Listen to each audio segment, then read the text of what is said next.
नमस्कार, मैं हूं माही सिंह और आप देख रहे हैं नेक्स्ट नाइन न्यूज। लोकसभा चुनाव में जोरदार सफलता के बाद यूपी की 10 विधानसभा सीटों पर होने वाले उपचुनाव इंडिया गठबंधन की एकजुटता के लिहाज से लिटमस परीक्षण होने वाले हैं। जी हां, आपको बता दें, कांग्रेस पार्टी के उपचुनाव से गुजरने जा रही 10 सीटों पर 5 सीटों पर अब दावा करते हुए दिखाई दे रही है। अब सबकी निगाहें इस बात पर टिकी हुई है कि कांग्रेस पार्टी और सपा के बीच उपचुनाव के लिए सीट बंटवारे पर सहमति बनती है या नहीं।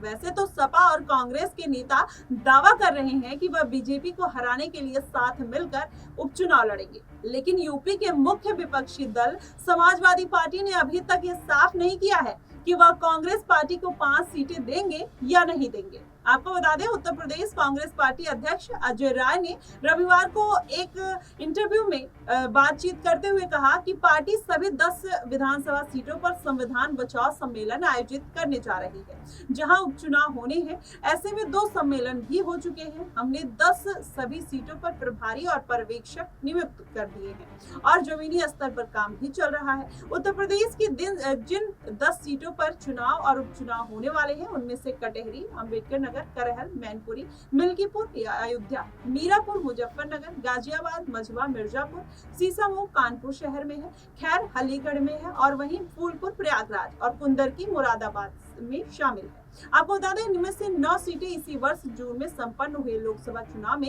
इनके विधायकों ने सांसद चुने जाने के बाद ये सीटें खाली हो गई थी। वहीं सीसामऊ सीट पर समाजवादी पार्टी विधायक इरफान सोलंकी को एक आपराधिक मुद्दे में गुनहगार ठहराए जाने के चलते उनकी सदस्यता रद्द किए जाने के कारण उपचुनाव हो रहे हैं। हालांकि उपचुनाव की तारीखों की घोषणा अभी तक नहीं की गई है। वहीं लोकसभा चुनाव के बाद इन उपचुनाव में भी इंडिया गठबंधन बना रहेगा या नहीं, ये भी बड़ा सवाल है। आपको बता दें, इस प्रश्न पर प्रदेश कांग्रेस पार्टी अध्यक्ष ने बोला है कि हम गठबंधन में उपचुनाव लड़ेंगे।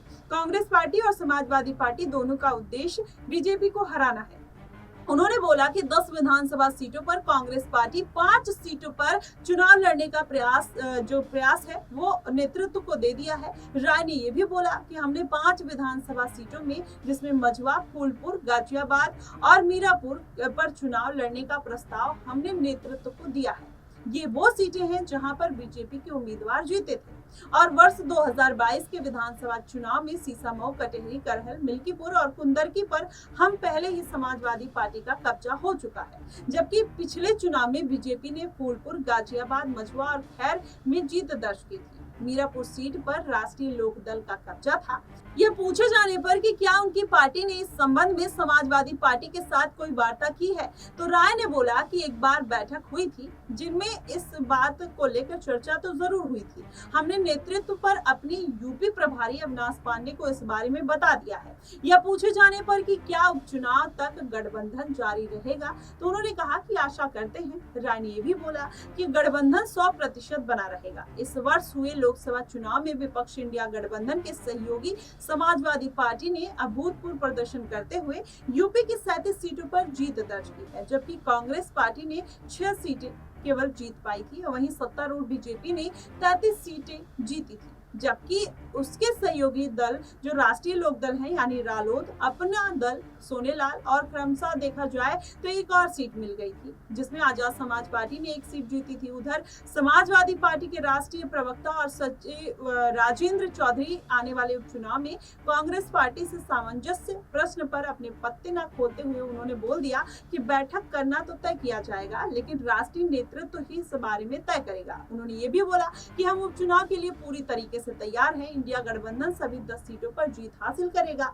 चौधरी ने यह भी दावा कर दिया कि इस बार बीजेपी मतदान केंद्रों पर कोई गड़बड़ी नहीं कर पाएगी। उन्होंने ये बोला कि हम बूथ स्तर तक अपनी तैयारी कर रहे हैं और इस स्तर पर अपनी पार्टी को मजबूत बनाने पर भी बल दे रहे हैं।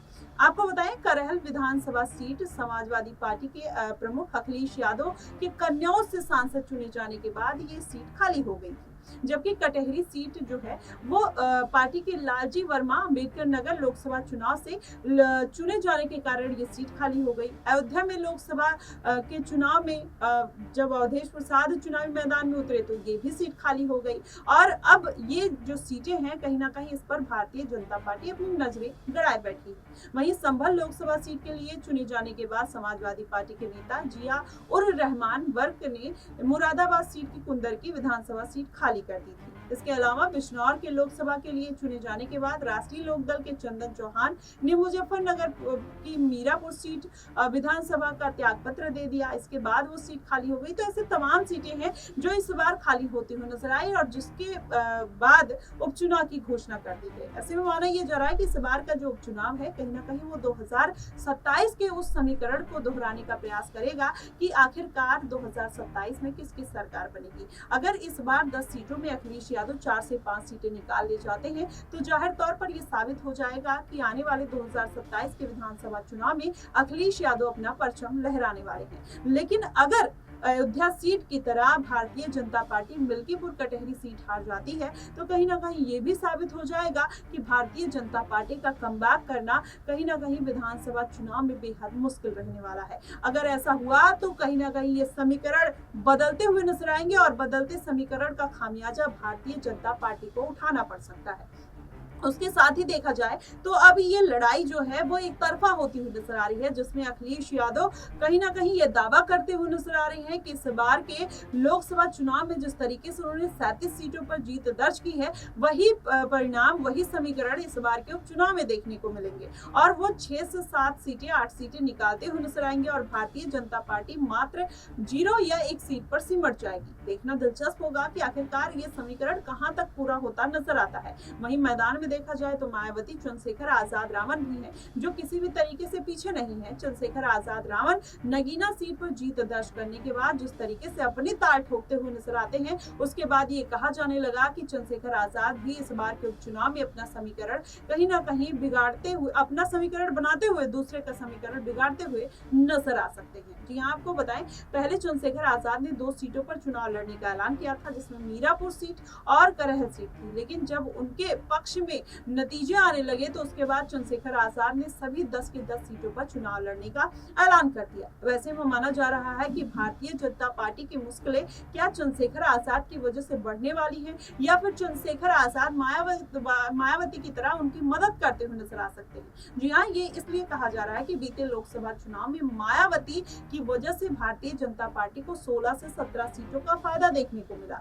वही समीकरण अगर इस बार चंद्रशेखर आजाद और मायावती की वजह से बनते हैं तो फिर से अखिलेश यादव को नुकसान होने की पूरी संभावना है। दरअसल ये क्यों कहा जा रहा है, क्योंकि भारतीय जनता पार्टी जो दलित वोट बैंक को खो चुकी है वो चंद्रशेखर आजाद के पास है। वहीं ओबीसी वोट बैंक पर भी चंद्रशेखर आजाद और मायावती का दबदबा माना जाता है। कुछ मुस्लिम वोट बैंक को भी चंद्रशेखर आजाद काटते हुए नजर आएंगे। तो ऐसे में जब ओबीसी वोट बैंक और मुस्लिम वोट बैंक अखिलेश यादव के पक्ष से निकलते हुए नजर आएंगे तो जाहिर तौर पर इसका पूरा फायदा भारतीय जनता पार्टी को मिलता हुआ नजर आएगा। शायद यही कारण है कि अखिलेश यादव काफी कॉन्फिडेंस में नजर आ रहे हैं। देखना दिलचस्प होगा कि आखिरकार इसका कितना चुनावी फायदा भारतीय जनता पार्टी को मिलता हुआ नजर आएगा और कितना नुकसान अखिलेश यादव को उठाना पड़ सकता है और इसमें चंद्रशेखर आजाद और मायावती की क्या भूमिका रहने वाली है ये भी देखना कहीं ना कहीं बेहद अहम है। फिलहाल इन मुद्दों को लेकर अखिलेश यादव की पार्टी जीतेगी या नहीं जीतेगी, आपका क्या कुछ कहना है आप हमें कमेंट बॉक्स में जरूर बताइएगा। फिलहाल के लिए बस इतना ही। देश और दुनिया की तमाम खबरों के लिए हमारे साथ बने रहिए।